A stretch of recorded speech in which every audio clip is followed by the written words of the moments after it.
सभी सनातनी परिवार को आपके भाई करण की तरफ से जय श्री राम।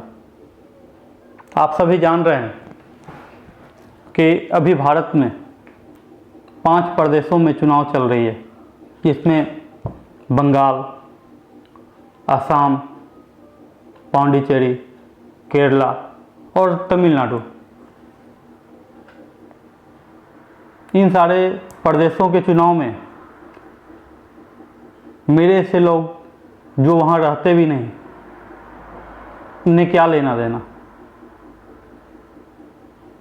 बहुत ज़्यादा दिल्ली और बिहार आना जाना और रहना होता है, पर ऐसा नहीं है।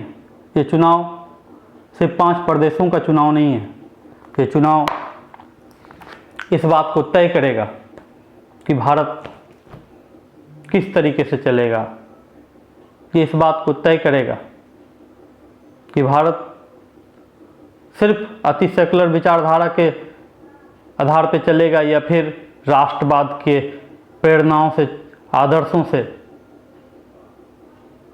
ये चुनाव अपने आप में बहुत खास है। ये चुनाव सिर्फ 5 प्रदेशों के मुखिया को उस पद पर बैठाने के लिए नहीं है। जिस तरीके से पश्चिम बंगाल की जो स्थितियां देखता हूं, या बाकी और भी जो राज्य में चुनाव है, वो काफ़ी मायने में बहुत कुछ दिखाता और बतलाता है। आप सभी जानते हैं कि वह इस देश में 2 तरह की विचारधाराएं हैं। एक विचारधारा जो दैविक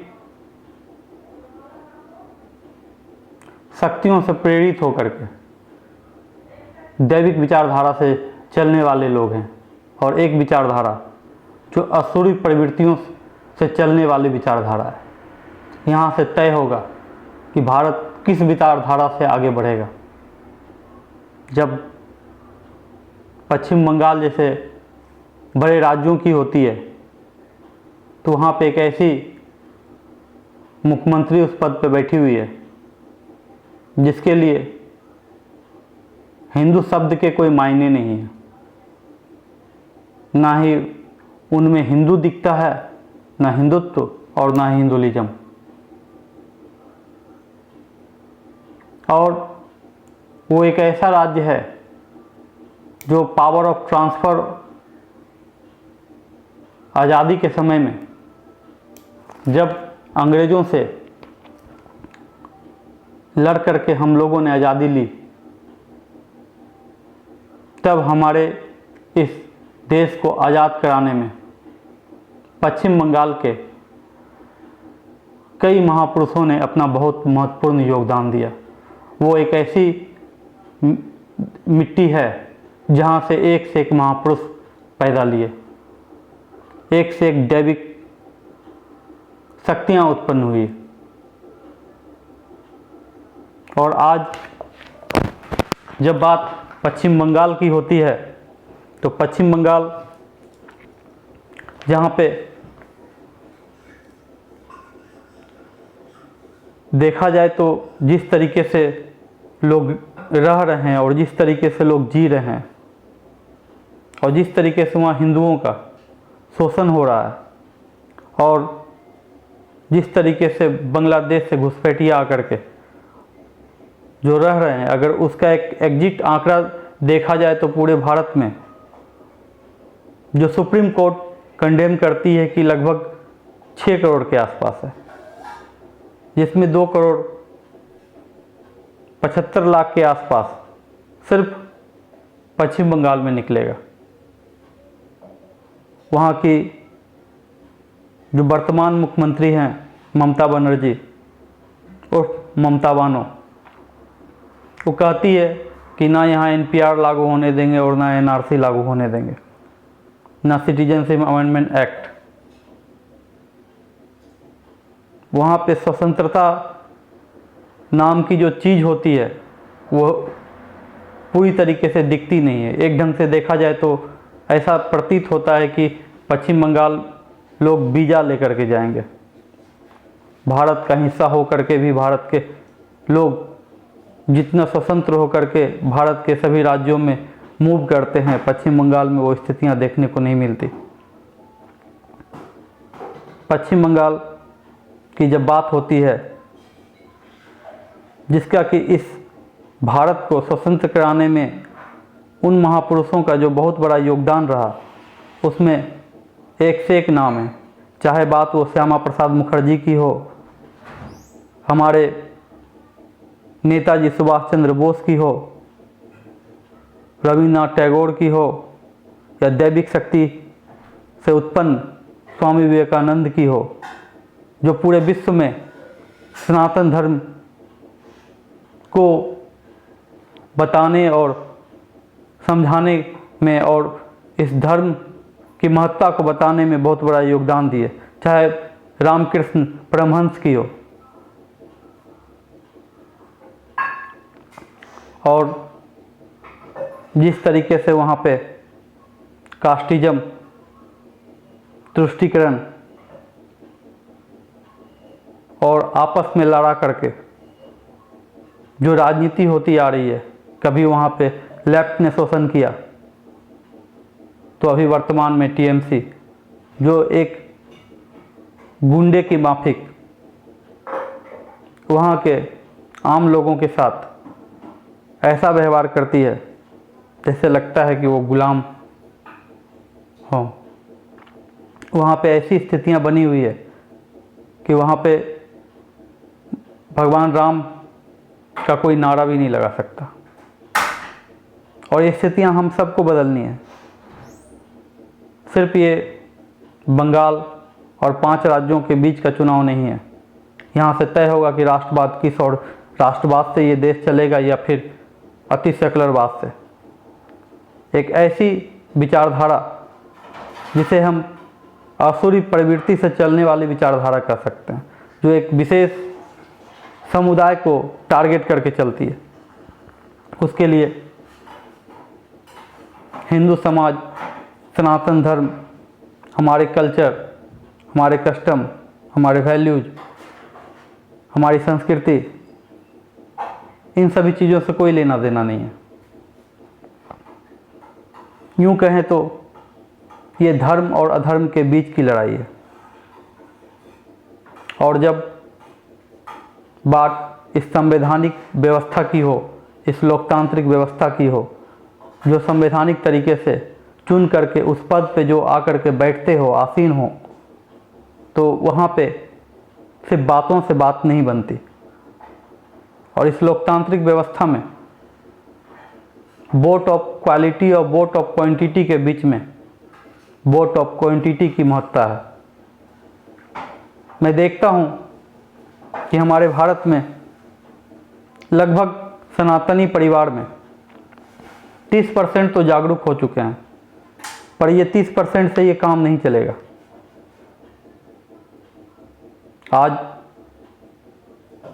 हर वो व्यक्ति जो अपने आने वाली पीढ़ी को, अपने देश को एक सशक्त और मजबूत राष्ट्र के रूप में देखना चाहता है, जिसे अपने संस्कृति, सभ्यता और राष्ट्र के भावना से प्रेम है, जो अपने जीवन में मर्यादा पुरुषोत्तम भगवान श्री राम के आदर्शों को अपने धमनियों में ब्लड के तरह जो दौड़ रहा है, उस विचारधारा से चल करके अपने पीढ़ी को आगे बढ़ाना चाहता है। और भगवान श्री कृष्ण से प्रेरणा लेकर के सत्य असत्य और धर्म अधर्म के बीच की लड़ाई में धर्म की पुनः स्थापना करना चाहता है और सनातन को उसके मूल वजूद में लाना चाहता है। उन सभी को आज एक होने की ज़रूरत है।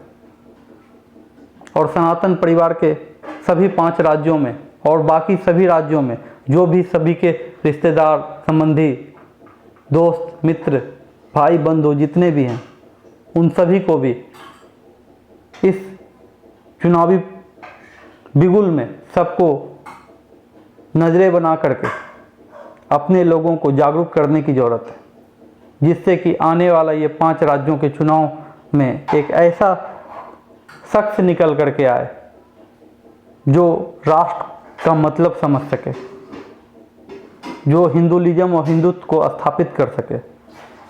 और जिस दिन हिंदू और हिंदू की विचारधारा जो हिंदुत्व और हिंदुइज्म आने वाले समय में अगर खत्म हो गया तो संपूर्ण विश्व समाप्त हो जाएगा, क्योंकि ये ही एक ऐसा धर्म है जो सबको साथ लेकर के चल सकता है, मानवतावादी विचारधारा को लेकर के चल सकता है। और जागरूकता ही आपकी ताकत है और निष्क्रियता ही आपकी कमजोरी।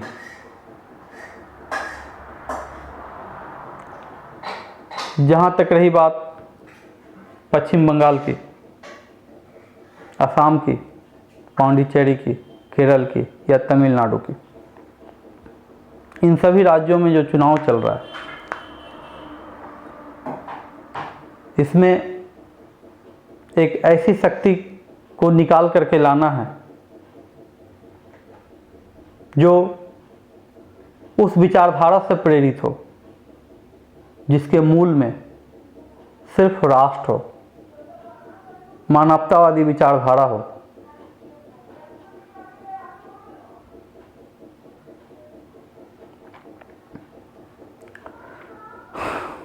यहाँ पे हर व्यक्ति, हर सनातनी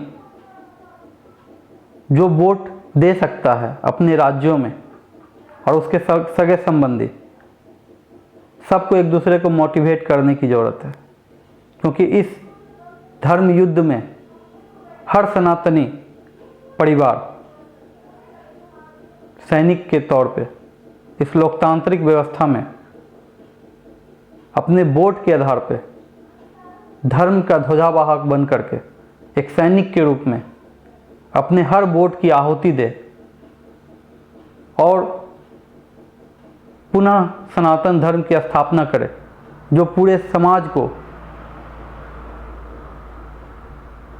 एक राष्ट्र की भावना से पूरे देश को मजबूत और संप्रभु बनाने में मजबूत भागीदारी दे सके। अगर ऐसा नहीं हम लोग कर पाते हैं तो ये बात ध्यान रहे कि आने वाली जो पीढ़ी होगी वो ना तो हिंदू बन के रह सकेगी और ना सनातन धर्म रह सकेगा। आज हिंदू और हिंदुत्व दोनों खतरे में हैं, क्योंकि एक ऐसी विचारधारा से हम लोग लड़ रहे हैं इसके लिए ना तो कोई कानून मायने रखती है, ना कोई नियम, ना कोई रूल्स, ना संविधान। उसकी जो किताबें बोलती है वो वही करता है। वो जिस दिन अपने संख्या में कामयाब हो गए तो उसका टारगेट 1 को 4 खत्म करने का है। और ये जो सेकुलरवादी पार्टियां हैं जो सबको बोलती कि हम हैं, उसके लिए सिर्फ स्वार्थ और अपने उस पद से लोभ है, जो सिर्फ उस पद पे बैठ करके अपने आप को, अपने उस सोच को आगे चलाने का है। राष्ट्र और देश और आने वाली पीढ़ी का क्या होगा, इस सनातन धर्म का क्या होगा, राष्ट्र का क्या होगा, इससे उसे कोई लेना देना नहीं। इसलिए मैं अपने सभी सनातनी परिवार से जो इन 5 राज्यों के चुनाव में अपने अपने जगह पे हैं, उन सभी से पुनः आग्रह करता हूं कि अपना हर एक वोट इस भावना के साथ दें कि आप का ये एक वोट एक मजबूत राष्ट्र का निर्माण करेगा, जिसमें सनातन धर्म, आपके कल्चर, आपकी संस्कृति, आपकी सभ्यता और आपकी आने वाली पीढ़ी गर्व से अपने आप में होने का एहसास कर सके और अपने धर्म में अडिग रह सके और सत्य की स्थापना कर सके और सत्य के साथ चल सके। ये मैं जानता हूँ कि आज हमारा समाज जागरूकता की ओर जा रहा है, पर इसकी वास्तविकता ये ही है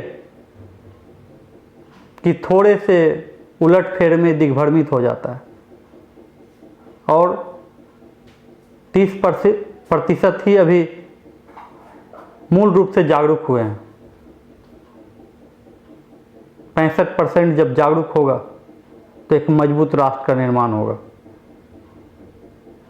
आप सब ने मुझे सुना, इसके लिए बहुत बहुत धन्यवाद।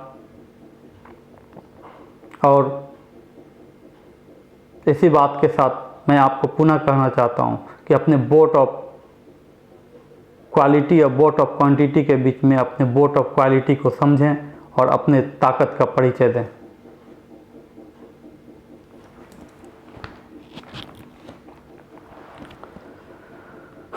अब भगवान श्री कृष्ण की नीति कहती है कि नीति का आलंब कर, पहचान शत्रु के प्रहार को, और श्री कृष्ण का आदेश मान, अब गुंजा दे गांडीव की डंकार को।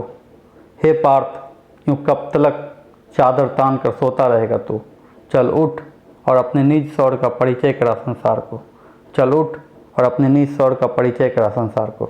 आज आप अर्जुन बन करके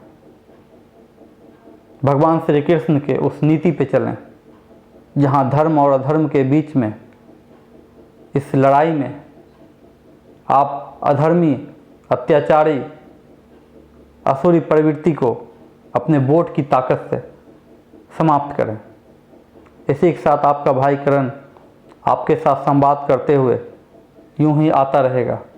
जय श्री राम, जय श्री कृष्ण, जय सनातन धर्म।